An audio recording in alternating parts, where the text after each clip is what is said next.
नमस्कार दोस्तों, मैं हूं पूनम। स्वागत है आप लोगों का आपके अपने हेल्थ चैनल पर।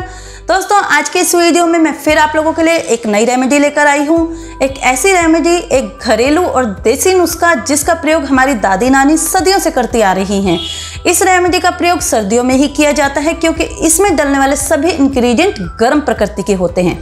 दोस्तों, ये रेमेडी खास तौर पे उन लोगों के लिए है जिन लोगों के जोड़ों में दर्द रहता है, हाथ पैरों में दर्द रहता है, नसों की कमजोरी है, हड्डियों की कमजोरी है, उन लोगों के सभी तरह के दर्दों में आराम दिलाती है ये रेमेडी। दोस्तों, ये रेमेडी इतने गुणों से भरपूर है कि आप लोग भी हैरान रह जाएंगे। हमारे हाथ पैरों में दर्द होता है, जोड़ों में दर्द होता है तो हम फटाफट से डॉक्टर पर जाते हैं और हजारों रुपए की दवाइयाँ खरीद लाते हैं और उन्हें खा भी लेते हैं, परंतु रिजल्ट वही जीरो का जीरो। दोस्तों, ये दवाइयाँ कहीं ना कहीं आपकी बॉडी पर साइड इफेक्ट भी डालती है, इसलिए हमेशा कोशिश करनी चाहिए कि आप अपने घर पर कुछ ऐसी रेमेडीज बनाएं, आयुर्वेदिक रेमेडीज तैयार करें जिनका कोई साइड इफेक्ट ना हो और आपकी बॉडी को सिर्फ लाभ ही मिले, फायदा ही मिले। तो आज की इस वीडियो में मैं आप लोगों के लिए कुछ ऐसा ही लेकर आई हूँ, इसलिए इस वीडियो को अंत तक जरूर देखिएगा। दोस्तों, ये रेमेडी उन लोगों के लिए भी बहुत फ़ायदेमंद है जिन लोगों को खांसी, नज़ला, जुकाम की प्रॉब्लम रहती है। उन लोगों को भी इस रेमेडी का प्रयोग जरूर करना चाहिए क्योंकि इस रेमेडी के अंदर जो इंग्रेडिएंट प्रयोग किए गए हैं वो बहुत पावरफुल हैं, ताकत देने वाले हैं और गर्म प्रकृति के हैं। दोस्तों, ये रेमेडी आपके इम्यून सिस्टम को मजबूत बनाती है, शरीर को ताकत देती है। इसमें डलने वाले इंग्रेडिएंट इतने पावरफुल हैं कि ये आपके जोड़ों में खत्म हुए लुब्रिकेंट की कमी को भी पूरा करते हैं। इसलिए इस वीडियो में दी गई रेमेडी को ध्यान से देखिएगा और कोशिश कीजिएगा कि आप आज से ही इस रेमेडी को बनाकर इस्तेमाल करें। तो चलिए शुरू करते हैं आज की इस वीडियो को। अगर आप मेरे चैनल पर पहली बार आए हैं तो चैनल को सब्सक्राइब कर दीजिएगा, प्रेस द बेल आइकन ताकि मेरी आने वाली वीडियोज़ के अपडेट्स आपको मिलते रहें। दोस्तों, लाइक और शेयर करना ना भूलिएगा। मुझे लाइक करने के कोई पैसे नहीं मिलते हैं, परंतु आपका एक लाइक मुझे देता है ढेर सारी मोटिवेशंस आप लोगों के लिए अच्छी अच्छी वीडियो लाने के लिए। तो चलिए दोस्तों, पहले आपको बताते हैं इसमें इस्तेमाल की जाने वाली चीज़ों की क्वांटिटी। आप इस क्वांटिटी को कम या ज़्यादा कर सकते हैं। मैं आपको एक एक करके सभी इंग्रेडिएंट के बारे में बताती जाऊँगी और उनके फ़ायदों के बारे में भी बताती जाऊँगी। तो दोस्तों, सबसे पहले हमने लिया है तिल 250 ग्राम। तिल में डाइटरी प्रोटीन और अमीनो एसिड होता है। इसके अलावा इसमें कैल्शियम, आयरन और मैग्नीशियम, जिंक और सेलेनियम भी होता है। तिल में मोनोसेचुराइड फैटी एसिड होता है जो शरीर से कोलेस्ट्रॉल को कम करता है और दिल से जुड़ी बीमारियों में बहुत फायदेमंद होता है। सेकंड है हमारा मूंगफली। मूंगफली में पर्याप्त मात्रा में प्रोटीन पाया जाता है जो शरीर के लिए बहुत जरूरी होता है। इसमें कैल्शियम और विटामिन डी की पर्याप्त मात्रा होती है। इसके सेवन से हड्डियाँ मजबूत होती है और शरीर को ताकत मिलती है। थर्ड आता है अखरोट, 250 ग्राम। अखरोट ये आपके दर्दों के लिए बहुत फ़ायदेमंद है। ये आपके नसों के दर्द, घुटनों के दर्द में बहुत फ़ायदा पहुंचाता है। घुटनों में ग्रीस बनाने का काम करता है अखरोट। इसमें कैल्शियम और फास्फोरस पाया जाता है जो हड्डियों में ऑस्टियोपोरोसिस होने से रोकता है। नेक्स्ट आता है काजू। काजू में कैल्शियम और मैग्नीशियम भरपूर मात्रा में होता है। काजू पाचन तंत्र को मजबूत बनाता है। ये आयरन का भी अच्छा सोर्स है। नेक्स्ट है हमारा गोंद, 250 ग्राम। हमें साफ सुथरा गोंद लेना है दोस्तों। ये दर्द के लिए बहुत ही फायदेमंद होता है। प्रोटीन, फाइबर, विटामिन और एंटीऑक्सीडेंट के गुणों से भरपूर गोंद का सेवन कैंसर से लेकर दिल की बीमारियों को दूर करता है। नेक्स्ट है बादाम, 250 ग्राम। ये हमारी याददाश्त बढ़ाता है, आंखों की कमजोरी को ख़त्म करता है, रोशनी बढ़ाता है, शरीर में ताकत देता है। बादाम फास्फोरस और कैल्शियम ये दोनों ही पोषक तत्व बादाम में भरपूर मात्रा में होते हैं जो हड्डियों के स्वास्थ्य के लिए अत्यंत आवश्यक होते हैं। नेक्स्ट है हमारा अलसी के बीज, 250 ग्राम, जिसे फ्लैक्स सीड भी कहा जाता है। ये काले रंग के होते हैं। इसमें ओमेगा 3 फैटी एसिड और फाइबर भरपूर मात्रा में होता है। इसमें विटामिन और मिनरल्स भरपूर मात्रा में पाए जाते हैं। नेक्स्ट है मखाना, 250 ग्राम, जिन्हें फूल मखाने भी कहा जाता है। इसमें कैल्शियम भरपूर मात्रा में होता है। इसका सेवन जोड़ों के दर्द, गठिया जैसे मरीजों के लिए काफ़ी फायदेमंद होता है। नेक्स्ट है हमारा मिक्स सीड्स। इसमें 4 तरह के सीड्स आते हैं दोस्तों, खरबूजे के, तरबूज के, सूरजमुखी के और कद्दू के। ये भी हमें 250 ग्राम लेने हैं। ये चारों तरह के मिक्स सीड्स हैं। ये पोषक तत्वों से भरपूर होते हैं। नेक्स्ट है हमारा मल्टीग्रेन आटा जो हमने लिया है 1 kg।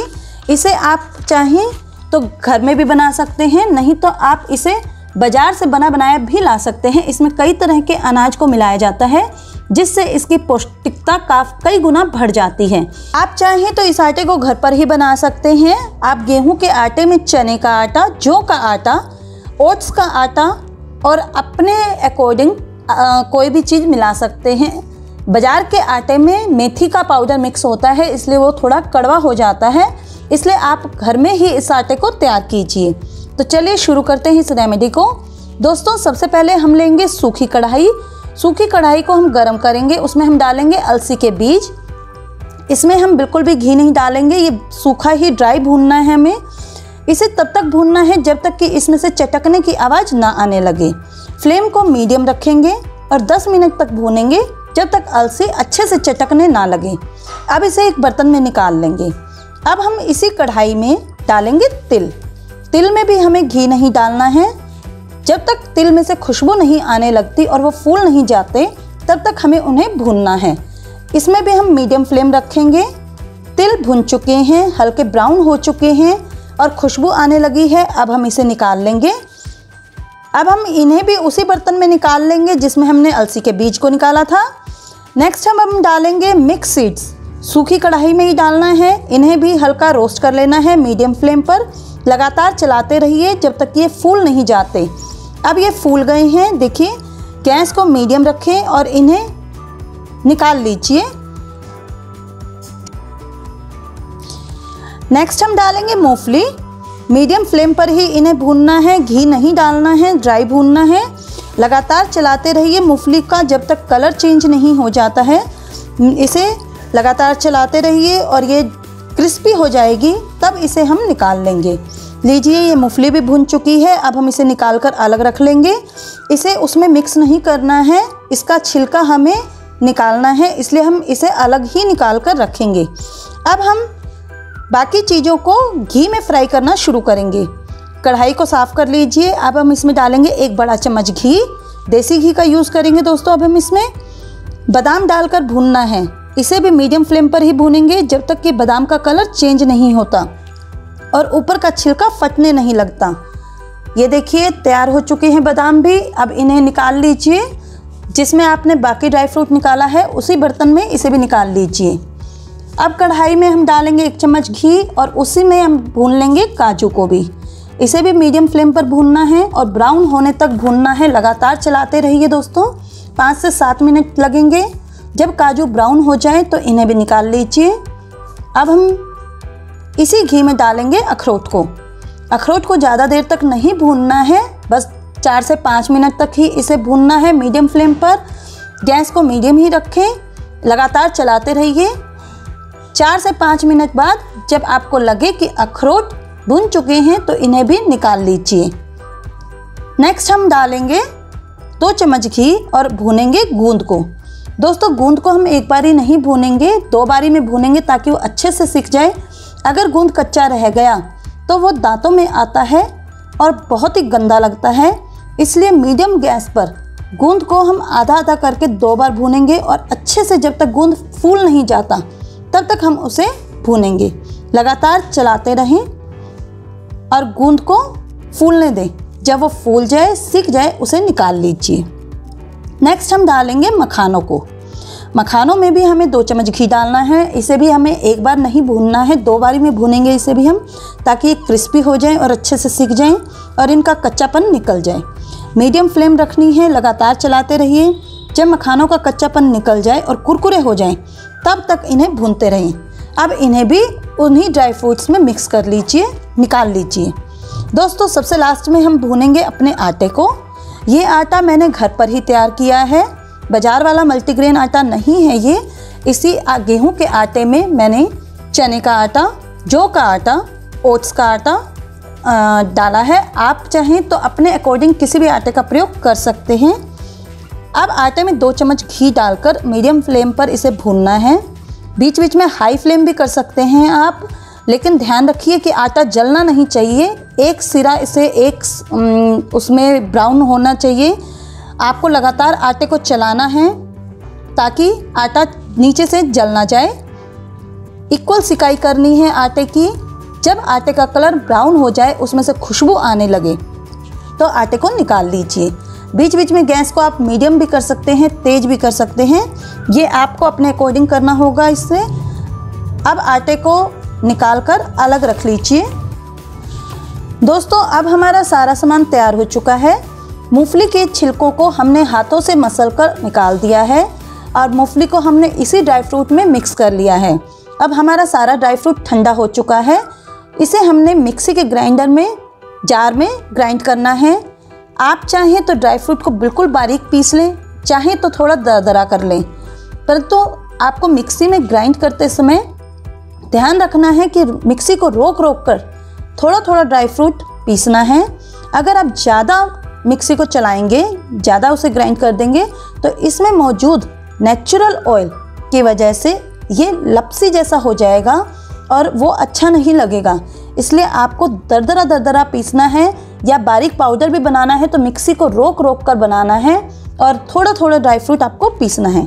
लीजिए हमारा सारा ड्राई फ्रूट भी पीस चुका है। अब हम आटे, भुने हुए आटे को और इस ड्राई फ्रूट के मिक्सचर को मिक्स कर लेंगे आपस में। दोनों चीज़ों को हम मिक्स करके रख लेंगे एक साइड में। अब हम आपको बताते हैं चाशनी, गुड़ की चाशनी। दोस्तों मैं आपको यहाँ पे इस रेमेडी को दो तरीके से बताने जा रही हूँ। एक गुड़ वाली रेमेडी, एक खांड या बूरे की रेमेडी। आप चाहें तो किसी भी चीज़ का प्रयोग कर सकते हैं। गुड़ की रेमेडी का टेस्ट अलग आता है और खांड वाली रेमेडी का टेस्ट अलग आता है। मैं आपको दोनों ही तरीके बता रही हूँ।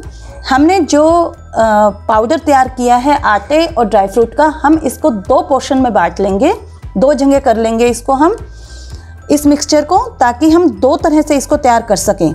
अब गुड़ की चाशनी बनाने के लिए हम लेंगे कढ़ाई और उसमें हमें जितना गुड़ चाहिए हम उसमें डाल देंगे। आप अपने टेस्ट के अकॉर्डिंग गुड़ को ज़्यादा या कम कर सकते हैं। इसमें हम डाल देंगे 1 गिलास भर के पानी और इसको जब तक पकाएंगे जब तक कि गुड़ की डलियाँ अच्छे से पिघल नहीं जाती हैं, मिक्स नहीं हो जाती हैं।